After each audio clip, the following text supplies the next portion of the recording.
பெரியார் சிலைக்கும் அம்பேத்கர் சிலைக்கும் மாலையிடுவதை தேச துரோகம் என்று 3 வழக்குகள் அவன் மீது தொடரப்பட்டிருந்தது.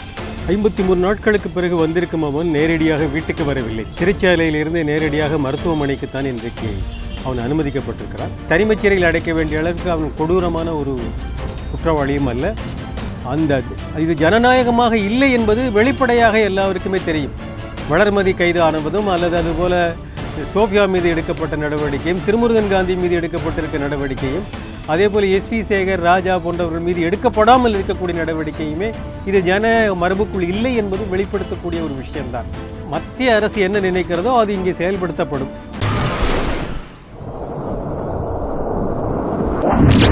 வணக்கம் திரு காந்தி அவர்கள். இப்போ சமீபத்தில் பார்த்தீங்கன்னா திருமுருகன் காந்தி அவர்கள் 53 நாட்களுக்கு பிறகு வந்துட்டு அவர் பெயில் ரிலீஸ் பண்ணியிருக்காங்க. அவர் ரிலீஸ் பண்ணதுக்கப்புறமேட்டு அவரை நீங்கள் போய் பார்த்ததுக்கப்புறம் அவர்கிட்ட நீங்கள் பேசின ஒரு கான்வர்சேஷன் என்னவாக இருந்துச்சு? 53 நாட்களுக்கு பிறகு வந்திருக்கும் அவன் நேரடியாக வீட்டுக்கு வரவில்லை. சிறைச்சாலையிலிருந்து நேரடியாக மருத்துவமனைக்குத்தான் இன்றைக்கு அவன் அனுமதிக்கப்பட்டிருக்கிறான். தனியார் மருத்துவமனையில் இன்றைக்கு அவன் சேர்க்கப்பட்டு அவனுக்கான வைத்தியங்கள், அவனுக்கான மருத்துவ சிகிச்சை தொடரப்படுகிறது. அடிப்படையில் அவனுக்கு வயிற்றுப்போக்கிலும் வயிற்றில் இருக்கக்கூடிய கோளாறுகளும் நிறைய இருக்கின்றன. இரத்த அழுத்தம் குறைவாக இருக்கிறது. இதற்கான அடிப்படை காரணம் என்னவென்று நமக்கு தெரியவில்லை. இத்தனை ஆண்டு காலத்தில் வயிற்று பிரச்சனை என்று அவனுக்கு என்றைக்குமே வந்ததில்லை. அது மட்டுமல்ல, கடந்த ஆண்டு 4 மாதங்களுக்கு மேலாக சிறைச்சாலையில் இருந்திருக்கிறான். குண்டர் சட்டத்தில் இருந்த பொழுது அவனுக்கு எந்த விதமான உடல் பிரச்சனைகளும் வந்ததில்லை. ஆனால் இன்றைக்கு 53 நாட்களுக்குள்ளாகவே மிகப்பெரிய கவலையை ஏற்படுத்தக்கூடிய அளவுக்கு அவனுக்கு உடல்நிலை சீரழிந்திருக்கிறது. ஆக அது பற்றி என்னவென்று தெரிந்து கொள்வதற்காக மருத்துவமனையில் இன்றைக்கு அவன் இருக்கிறார்.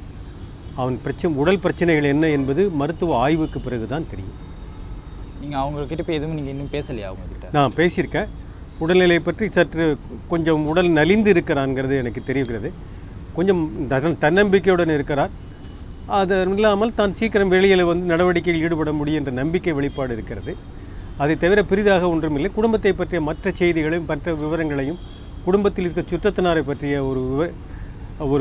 ஒரு என்கொயரி என்று சொல்லக்கூடிய விசாரணை மட்டும்தான் அங்கே செய்தி பரிமாற்றங்கள் தான் அங்கே நடந்திருக்கின்றன.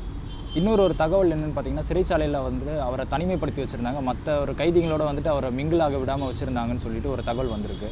இது எதற்காக அவரை தனிமைப்படுத்தி வச்சுருக்காங்க? தனிமைச் சிறையில் இருந்தது என்பது உண்மைதான். அவனுடன் யாரும் பேசக்கூடிய ஒரு வாய்ப்பு இல்லாமல் தனியாக ஒரு கொட்டடியில் வைத்திருக்கிறார்கள். அந்த கொட்டடி ஒரு நீண்ட காலம் பயன்படுத்தப்படாத கொட்டடி என்று தெரிகிறது. அதை பற்றி அவன் எந்த நேரத்திலே எங்களிடம் சொன்னதில்லை. ஹென்றி டிஃபன் அவர்கள் அதை பார்த்துவிட்டு சொன்ன பிறகு தான் எங்களுக்கு அது போன்ற ஒரு சிறையில் இருக்கிறான் என்று எங்களுக்கு தெரியும். அது பற்றி தனிமைச் சிறையில் அடைக்க வேண்டிய அளவுக்கு அவன் கொடூரமான ஒரு குற்றவாளியும் அல்ல.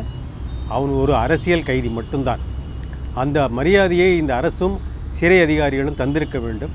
சிறை அதிகாரிகள் மேலே இருக்கக்கூடிய அழுத்தத்திற்காகவும் உடன்பட்டு தான் அவ்வாறு செய்திருப்பார்கள் என்று நான் நம்புகின்றேன். ஏன்னா அவர்களுக்கு தனிப்பட்ட முறையில் திருமுருகன் காந்தி மீது எந்த கோபமும் இருக்க வாய்ப்பில்லை. ஆக மேலே அரசியல் அழுத்தங்களுக்காக ஒரு தனிமைச் சிறையில் அது தேவையில்லாமல் அடைக்கப்பட்டிருக்கிறார். அங்கே ஒரு நல்ல சுகாதாரமான இடமாக இல்லாமல் போய்விட்டது என்பது அடுத்த உட்கட்டம். இது கடந்த ஆண்டில் அதுபோன்று நடக்கவில்லை என்பதையும் நான் திருப்பி சொல்ல வேண்டியிருக்கிறேன். அவர் வெளியே ப்ரெஸ்ஸை சந்திச்சதுக்கப்புறமேட்டு ஒரு ஸ்டேட்மெண்ட் கொடுக்குறாரு. என்னென்னு பார்த்தீங்கன்னா, தமிழ்நாடு கவர்மெண்ட் சென்ட்ரல் கவர்மெண்ட்டோட சேர்ந்து ஒரு கண்ட்ரோலில் இருக்குது. ஸோ அந்த கண்ட்ரோல்லேருந்து நிறைய வேலைகள்லாம் நடந்துகிட்டு இருக்குது அப்படின்ற ஒரு ஸ்டேட்மெண்ட் ஒன்று கொடுக்குறாரு. இந்த ஸ்டேட்மெண்ட்டை பார்க்கும்போது உங்களுக்கு என்ன தோணுச்சு? அது அரசியலில் என்ன இருக்கிறது என்பதை குறித்து அவங்க இயக்கத்தினுடைய அடிப்படையான கொள்கையை சொல்லியிருக்கிறார்கள். அவர்கள் இயக்கத்தில் நான் இல்லை. நான் தனிப்பட்ட வேறொரு சமூக அமைப்பை கொண்டிருக்கிறேன். ஆக அவர் சொல்லியிருக்கக்கூடிய அரசியல் கருத்து சரியானதாகத்தான் இருக்க முடியும். தமிழ்நாட்டில் இப்போ ஒரு டெமோக்ராட்டிக் அரசே நடக்கலை அப்படின்னு சொல்கிறாரு. ஸோ இப்போ அந்த ஒரு டெமோக்ராட்டிக் அரசு கொண்டு வரதுக்காக மே 17 இயக்கம் எந்த ஒரு பிரச்சனையை வேணால் சந்திக்கிறதுக்கு தயாராக இருக்குது அப்படின்ட்டு சொல்கிறார். ஒரு இயக்கமாக இருக்கையில் அவர் இந்த மாதிரி ஒரு டெமோக்ராட்டிக் அரசை கொண்டு வரதுக்கு அவர் என்ன ஒரு ஐடியாலஜி வச்சிருக்காருன்னு நீங்கள் நினைக்கிறீங்க? இயக்கம் அரசியல் கட்சிகள் தான் ஒரு டெமோக்ரஸியை கொண்டு வர வேண்டும் என்பதல்ல. மக்கள் திரள் தான் இன்றைய வரையில் எல்லா அரசியல் மாற்றங்களையும் கொண்டு வந்திருக்கிறார்கள். இவர்கள் மக்களுடன் இருக்கக்கூடிய இயக்கங்கள், எல்லா இயக்கங்களும் அந்த மாற்றத்தை கொண்டு வர முடியும். அரசியல் கட்சிகளுக்கு மட்டுமே ஆன தனி உரிமை அல்ல, அது தனி சுதந்திரமும் அல்ல. ஆக ஒரு தனி இயக்கமாக மட்டுமல்ல, ஒரு சமூக அமைப்பாக அரசியல் மாற்றங்களை கொண்டு வருவது சாத்தியமானது தான். அப்படித்தான் ஜல்லிக்கட்டில் இருக்கக்கூடிய மாற்றங்களும் வந்திருக்கிறது என்பதை நாம் மறந்துவிட முடியாது. இன்றைக்கு இருக்கக்கூடிய ஸ்டெர்லைட் ஆலையின் மூடுதலும் என்பது தனி மக்களுடைய போராட்டத்திறர்களினால் வந்திருக்கிறதை தவிர அரசியல் கட்சிகளினால் வரவில்லை. இதை நாம் உன்னிப்பாக கவனிக்க வேண்டிய ஒரு முக்கியமான விஷயம். அரசியல் கட்சிகள் தான் மாற்றத்தை கொண்டு வர வேண்டும் என்பது சரியானதல்ல. அதற்கான உதாரணங்கள் தமிழகத்தில் இந்த 2 ஆண்டு காலத்திற்குள்ளாகவே கிடைத்திருக்கிறது. ஆக இது ஜனநாயகமாக இல்லை என்பது வெளிப்படையாக எல்லாருக்குமே தெரியும். வளர்மதி கைது ஆனதும் அல்லது அதுபோல் சோஃபியா மீது எடுக்கப்பட்ட நடவடிக்கையும், திருமுருகன் காந்தி மீது எடுக்கப்பட்டிருக்க நடவடிக்கையும், அதே போல் எஸ்வி சேகர், ராஜா போன்றவர்கள் மீது எடுக்கப்படாமல் இருக்கக்கூடிய நடவடிக்கையுமே இது ஜனநாயக மரபுக்குள் இல்லை என்பது வெளிப்படுத்தக்கூடிய ஒரு விஷயம்தான். ஆக அந்த ஜனநாயக உரிமையை மீட்டெடுப்பது என்பது ஒரு இயக்கத்துக்கு இருக்கக்கூடிய அடிப்படை கோரிக்கையாக இருக்கும். அது தவறாக இருக்க முடியாது. இப்போ பெயிலில் ரிலீஸ் பண்ணியிருக்கிற அவங்கள வந்துட்டு இப்போ மறுபடியும் சிறைக்கு கொண்டு செல்றதுக்கான வாய்ப்புகள் இருக்கா? அது மத்திய அரசு என்ன நினைக்கிறதோ அது இங்கே செயல்படுத்தப்படும். ஆக அடுத்த முறை அவன் சிறைச்சாலைக்கு செல்வானா இல்லையா என்பதை மத்திய அரசு தான் முடிவு செய்யும். மாநில அரசு அதை செயல்படுத்தும். அதில் நாம் தடுத்து நிறுத்துவதற்கு நமக்கு கையில் எதுவும் இல்லை என்பது தான் நமக்கு.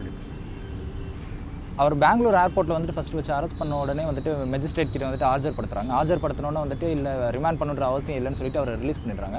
உடனே வந்துட்டு ஏற்கனவே பதியப்பட்டிருந்த வழக்குகளெல்லாம் எடுத்து அதுக்காக வந்துட்டு அவர் உடனே வந்துட்டு ஒரு வேகமான ஒரு நடவடிக்கை ஒன்று நடக்கும். அதில் ஒரு முக்கியமான உடனே கைது செய்யப்பட்டதற்கு எடுத்த நடவடிக்கை இருக்கிறது அல்லவா, அது தமிழக மக்களுக்கு தெரிய வேண்டிய அவசியம் இருக்கிறது.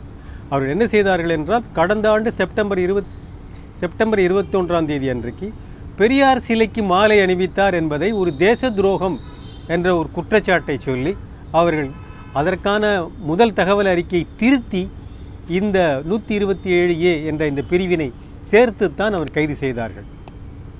பெரியார் சிலைக்கும் அம்பேத்கர் சிலைக்கும் மாலையிடுவதை தேச துரோகம் என்று 3 வழக்குகள் அவன் மீது தொடரப்பட்டிருந்தது.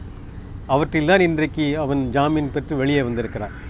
ஆக தேச துரோகம், பெரியார் சிலைக்கும் அம்பேத்கர் சிலைக்கும் மாலையிடுவது தேச துரோகம் என்று இந்த நாட்டில் இருக்கிறது. அதுவும் மாநில அரசு அவ்வாறு செய்கிறது என்பதை மக்கள் தான் தெரிந்து கொள்ள வேண்டும். இப்போ திருமுருகன் காந்தி அவர்கள் மீது வந்துட்டு நிறைய வழக்குகள் வந்து பதியப்பட்டிருக்காங்க. இந்த வழக்குகள் பற்றி அந்த வழக்கறிஞர் வந்துட்டு என்ன ஒரு நிலைப்பாடு வச்சுருக்காரு? வழக்கறிஞர்கள் நிலைப்பாடு என்பது நீதிமன்றத்தை சந்திப்பது என்பது தான், சட்ட ரீதியாக அதை சந்திப்பது என்பது தான் ஒரே நிலைப்பாடு. அந்த நிலைப்பாட்டை தொடர்ந்து செய்து கொண்டிருக்கிறோம். இன்றைக்கு 4 தேச துரோக வழக்குகளிலும் 9க்கு மேற்பட்ட தனிப்பட்ட வழக்குகளிலிருந்தும் ஜாமீன் பெற்றிருக்கிறோம். ஆக 14 வழக்குகளில் ஜாமீன் பெற்ற பிறகுதான் அவன் இன்றைக்கு சிறைச்சாலையிலிருந்து விடுவிக்கப்பட்டிருக்கிறான். இப்போ சிறையிலிருந்து வெளியே வந்திருக்க திருமுருகன் காந்தி அவர்கள் வந்துட்டு பொதுக்கூட்டம் ஏதாச்சும் நடத்துறதுக்கான வாய்ப்புகள் இருக்கா? பொதுக்கூட்டம் அனுமதி கிடைத்தால் நிச்சயமாக பொதுக்கூட்டம் நடத்துவார். அதை பற்றின பேச்சு அவங்களோட அமைப்பு, காவல்துறை எந்த பொதுக்கூட்டத்துக்கும் அனுமதி தருவதில்லை. இதற்கு முன்னதாக மே 17 இயக்கம் கேட்டிருந்த 2-3 அனுமதிகளை கொடுத்து விட்ட பிறகு அதற்றை ரத்து செய்திருக்கிறார்கள். ஆக அவர்கள் அனுமதி கொடுத்தால் அனுமதிக்கு பிறகு அது நடத்தும்.